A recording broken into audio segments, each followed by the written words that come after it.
Ito po, putulin natin ito mga kaprobinsya para may mataguan yung mga crayfish natin dito. Kita siya kataguan, oh. Kita lagi kayo sila. Lakaw-lakaway. Daw kayo. Di naman lumubog kayo. Eh, ulang naman. Pili ni. Pirog na isdaan eh, tilapia. Alubog nga. Eh, ari mo. Ay, ito yung mga 5 ra kabuk pulo kung padako ra ba? Ito gagba, hindi makatago. Pero saka nagagba to da sa. Luoy tayo na sa.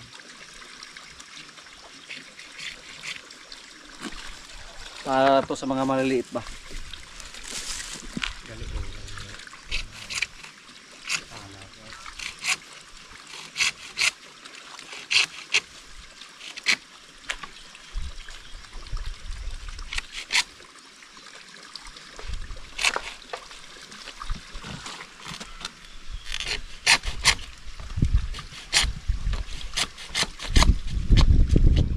Mga acrylics sila may mataguan na yung acrylics.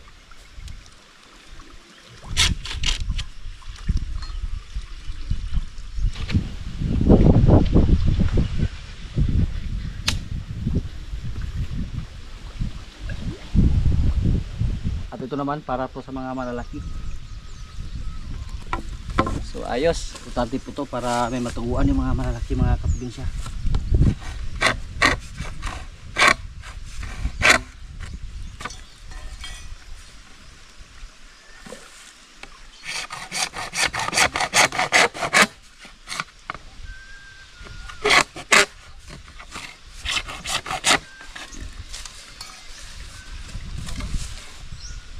Yan po mga kaprobinsya, oh. Marami na tayong nalagay na pwedeng mataguan sa ating mga crayfish. At hindi na tayo kailangan pang maglagay ng bato dyan. Sa tingin ko po okay na yan. Pero try lang natin, baka umakyat sila ba sa ating tangki.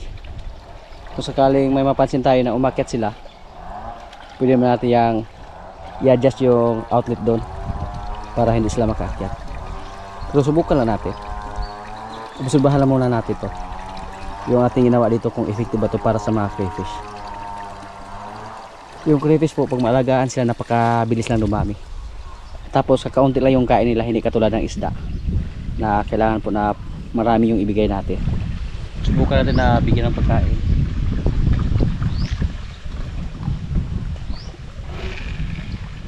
Okay lang siguro kung hindi tayo dito maglagay ng isda para wala silang kapitin sa pagkain. Yan po, oh. Hindi ko alam kung makita ba sa video natin, pero lumapit agad yung isa na malaki para kumain ng feeds, oh. Lalo na pag gabi tayo maglagay ng pagkain dyan mga kaprobinsya, sigurado po tayo na kainin nila yon. So kahit tagalong lang yung ibigay natin, oh. Hindi po malaki yung kain nila. Yung mga baka natin dito mga kaprobinsya, oh. Relax na relax po sila.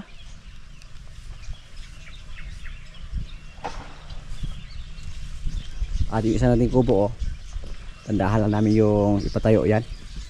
Tapos ipa-flooring natin. Yung isa natin nagbraman may sugat mga kaprobinsya, dahil hindi po na pasin agad yung kanyang busal na napakasikat na pala. Kasi lumaki na siya. Yan.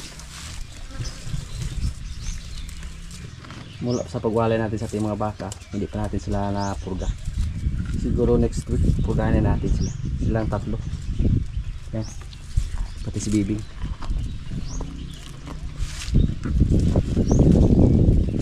Ito po sa amin ngayon, dahon ng tubo lang ibinigay natin sa kaila. Pero kumain naman sila. Si Bibing, oh, palagi lang nagtimo-timo ba. Pasikip na din yung busal mo, Beng. Baka magkaroon ng sugat, Beng. Check natin, Beng, ha. Goods pa, goods.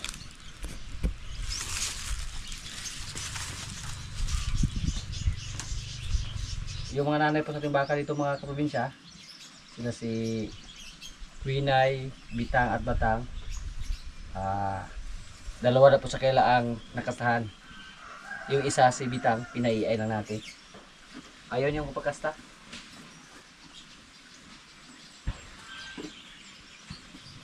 Tapos si Lemer, hindi po siya agresibo. Kaya pinaiay lang natin. At nagkataon po na si Bitang mga kaprobinsya, 3 araw po yung paglalandi niya. So mahaba yung duration sa kanyang paglandi. Kaya pinaiay lang natin. Kung 1 araw lang yung paglandi niya, hindi na natin siya mapaiay. Siguro nalipasan na tayo. Kasi nung pinakasa natin siya ni Lemer, si Lemer po mahinang kumasta. Tapos nagpatay-patayan si Bitang. Pinagpaliban muna sana natin yung pagpakasa sa kanya. Pero kinabukasan nung tinicheck natin yung ari ni Bitang, may mga lumabas pa rin na mga kulay puti. Kaya nag-request agad tayo ng technician para maiay siya. Nagbabaka sakali lang tayo, baka matimingan ba at saka mabuntis. So kung mabuntis sila mga kaprobinsya, ganun rin ang mangyari sa kanila. Sabay-sabay din silang, halos sabay-sabay din silang mga anak. Yung ating Indo-Brazil, oh, lumapit sa atin. Ito po mga kaprobinsya, pwede natin ito pa-EI, pwede pagkasahan ni Lemer. Kung makahabol pa siya ni Lemer. Kasi bata pa to, nasa mga 1 taon pa. At mukhang kailangan pa natin maghintay ng mga 1 taon bago to maglandi. Sana maglandi lang siya agad. Bigyan po natin sila ng tubig mga kaprobinsya. Kailangan po na ma-stack palagi yung palangganan nila ng tubig. Lalo na ngayon na napakainit ng panahon.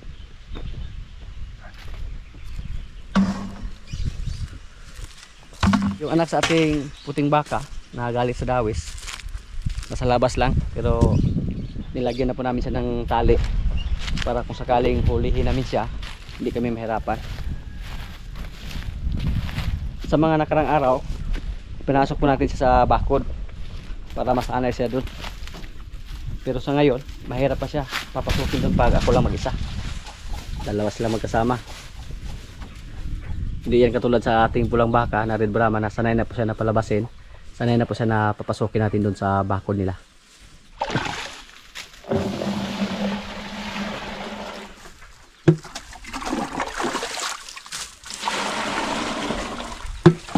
Tumayo siya, baka gusto niyang inom.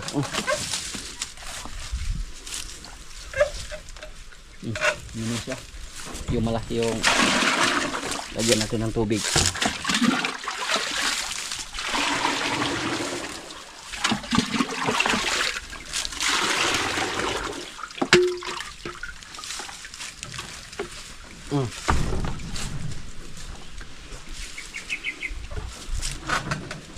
Uminom siya mga kaprobinsya, oh.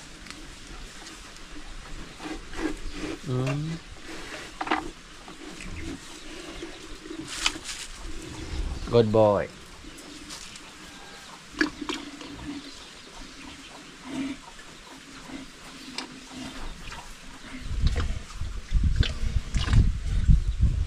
Malaki na po yung baka natin.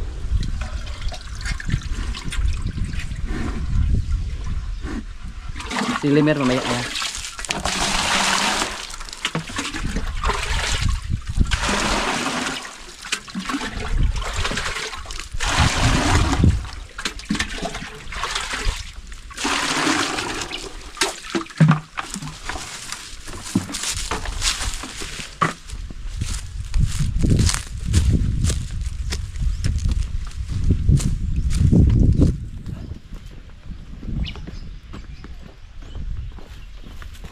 Mamaya na.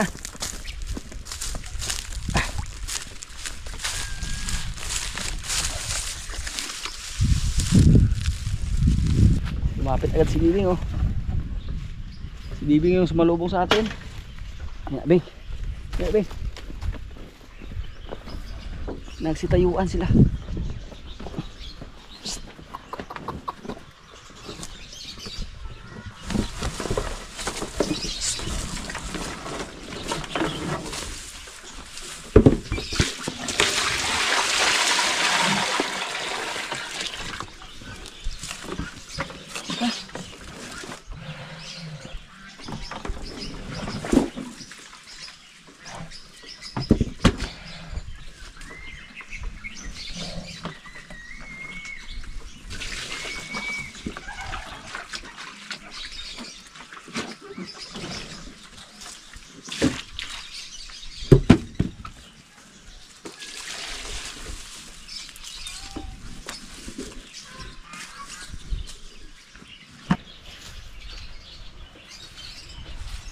Yung mga baka natin mga kaprobinsya, parang katulad din sa ating mga kambing dati.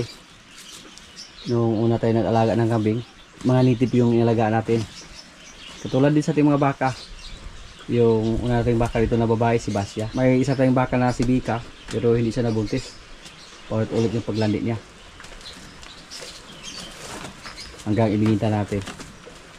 At nangarap tayo na magkaroon tayo ng magandang klaseng baka hanggang nakabili tayo ng baka dun sa Batangas. At 3 yung nabili natin. Si Quinay, si Batang at si Lemer. Tapos sinulati lang tayo na yung baka na dumating dito na lalaki, isang Indo Brazil. At ngayon ito na yung mga anak nila. So okay na, masaya na tayo. At saka ngayon nakasahan naman sila. Tapos si Lemer pa yung nagkasta. Kung mabuntis yun, siguro quality naman yung resulta. Kung sakaling mabuntis silang dalawa. Itong si Bitas Junior, parang lokal lang yung nanay niya. Dito lang sa amin nabili. Tapos inahin na nabili natin. O gatasan na. Ito parang Red Brahman ito. Kahit si Bitas lang yung tatay. Si Bitas lang yung tatay niya. Pati yan, Bitas lang. Pero quality yung nanay niya mga kaprobinsya. Kaya magandang klase. Tapos napakalakas niyang kumain. Palagi lang busog. Ito si Bibing. Yung isa dito, kumain na naman siya.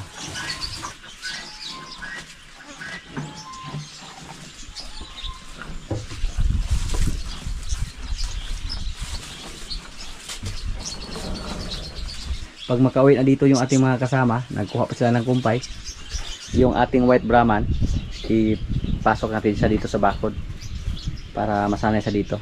Yan po ang isa sa mga dahilan kung bakit natin nilipat dito yung isa nating kubo na ando nilagay para mapakinabangan namin ba. Kasikip po sila dito mga kaprobinsya.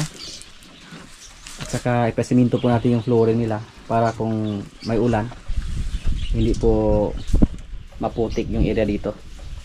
Mas maganda nga pag masiminto lahat yung nasa loob ng bakod. Pero sa ngayon wala pa tayong budget, crisis pa. So yan lang muna yung ipatrabaho natin. Dandahan lang yung patrabaho. Yung kubo na to mga kaprobinsya, kasing laki din sa ating kubo na isa. Yan. Sumper ga din yun. Ito yung pinagtulungan namin sa mga nakarang araw para mailipat dito. Bili naman tayo ng buhangin, siminto para maiangat natin to. Tapos pag maiangat na, i-flooring. Dito sa amin po medyo may kamahalan yung buhangin. Lalo na ngayon na wala ng baha. Sa mga nakarang video po natin, nung hindi pumasa si Lemer, marami po tayong natanggap ng mga mensahe or mga comment. Marami tayong nabasa tungkol kay Lemer. May nagsabi na ibinta na daw natin si Lemer kasi lugi po tayo sa kanya. Yun po ang sabi niya. Opinion po niya yun. Tapos may nagsabi naman na dapat daw sa labas natin siya ilagay para makalakan-lakan naman.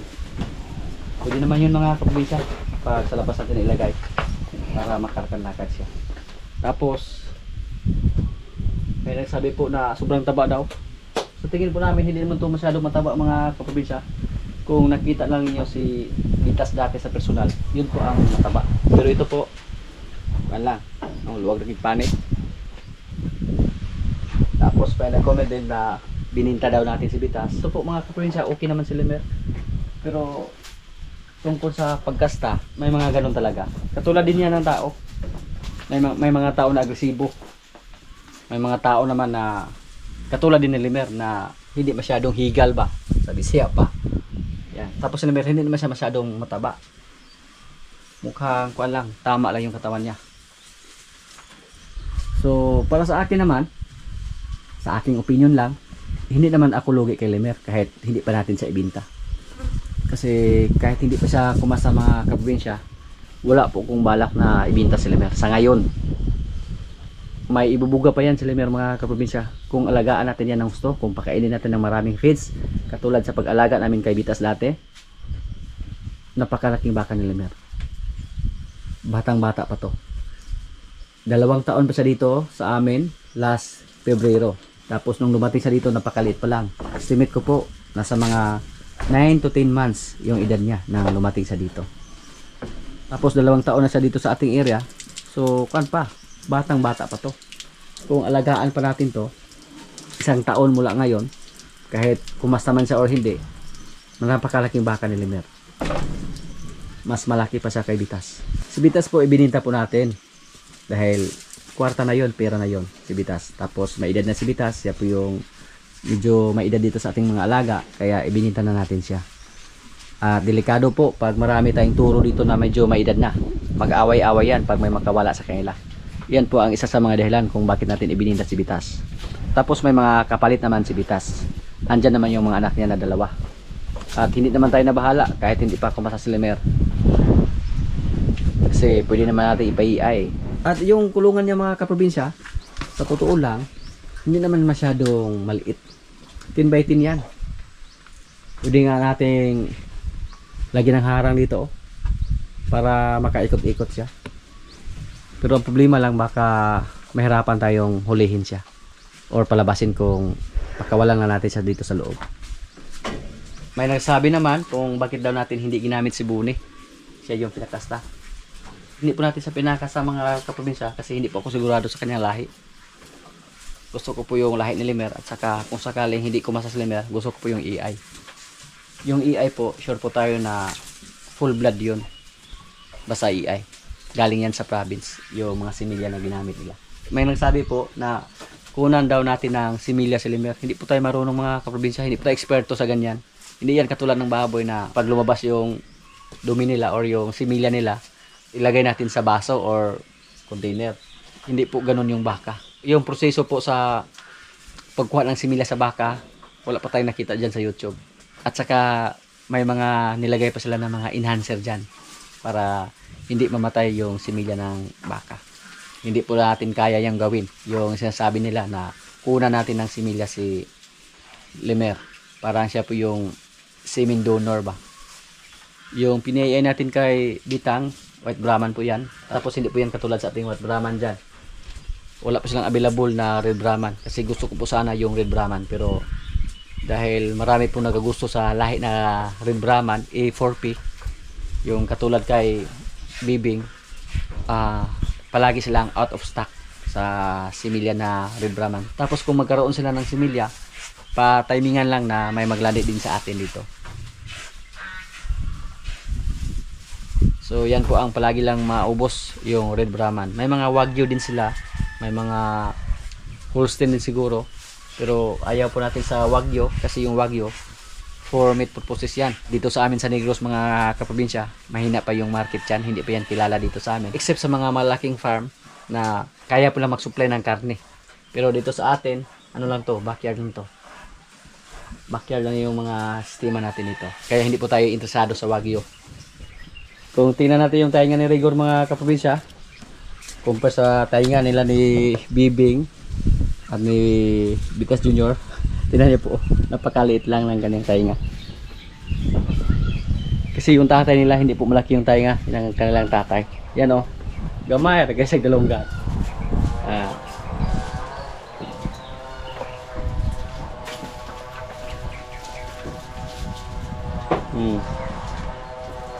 Yan po si Rigor. Pero may pasong lang at saka laylay din yung kanyang ari. So, guwapo naman sa tingnan.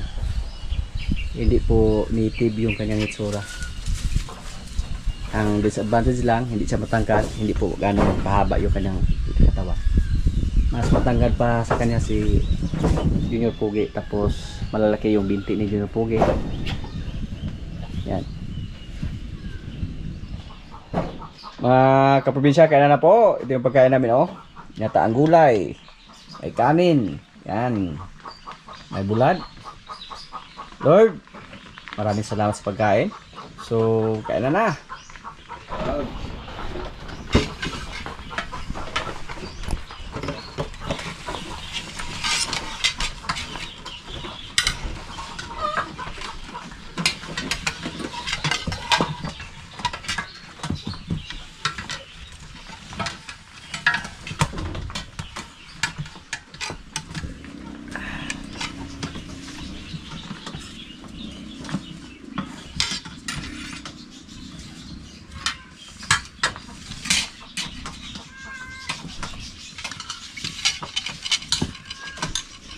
Ayo bro dong.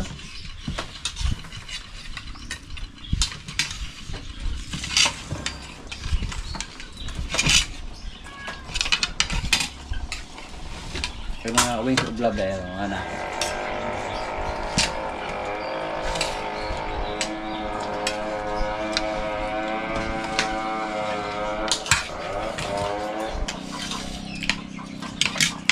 Pero kung sa tuwing ko ito ipakuha mong jumbo, katawa na ito.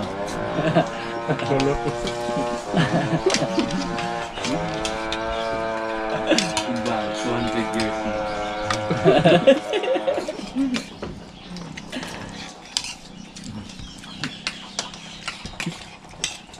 Ato, nagmula. Nagtamad na. Buhay ko. Nagin yung usan.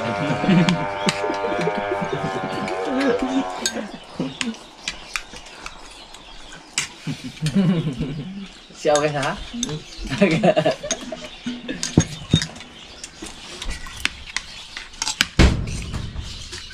Pero yung bisa na ako mga, di isa mo lalag kami nyo sa. Kaya nung hindi ko ka magdalag kami nyo. Kay? Ay mag... What? Kaya may uyab. Wala ka na room.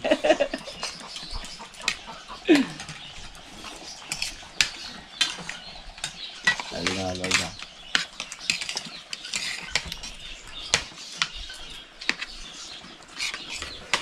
Doon na yung chat ba yun ako. Ito mabahin sa chat ni Manara. Arang. Nya.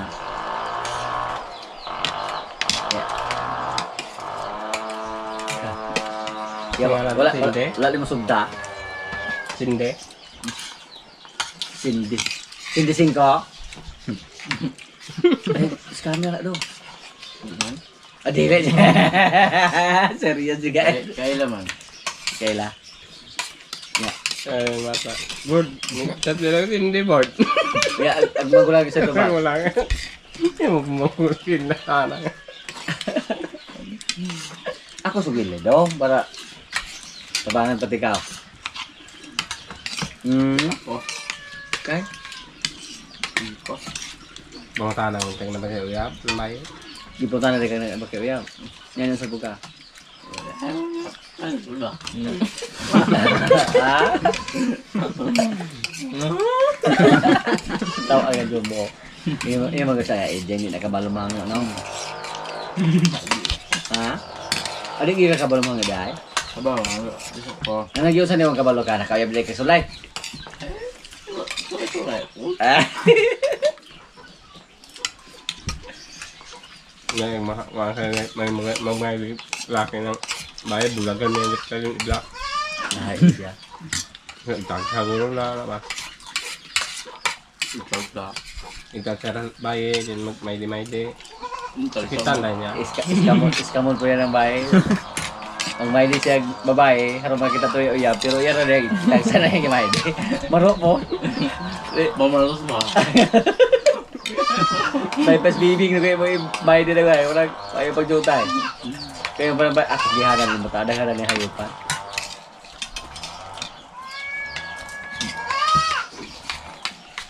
Yuya kayo ka na.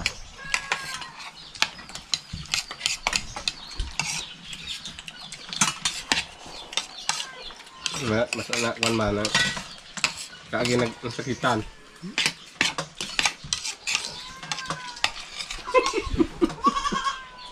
Muna siya. Natruma ng kulo kayo yung team game. Napo kayo bro. Ito yung sa oras. Kagatalit. Ala ko. Kagatalit. Atau iya may sa oras ba yung ipulihan. Sa ato gol. Agugulang ato. Agura ato ikaw yung yung to. Ha? Agbagulan siya pa. Masih gitu apa kamu? Ha? Iya ba, masih gitu apa deh? Nani meron dun simre. Wala ang to boss eh. Kapang tao na. Tagalog kayo ba? Tagalog kayo ba? Gatag ko ulit. Suki mo daw ko ikatroma. Kailan yung isingit ng bulagan sa kuya?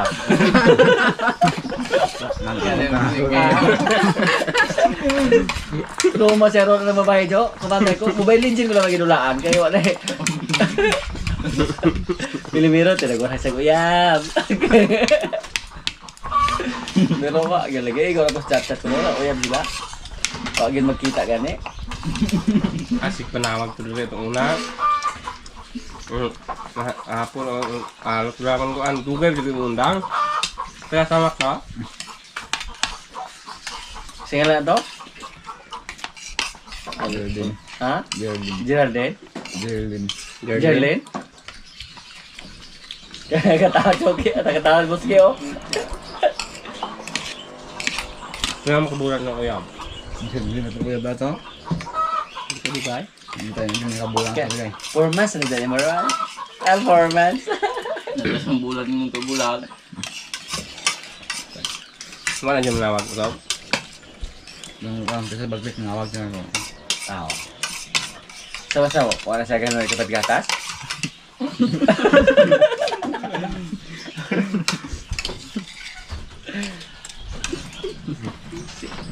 Oh.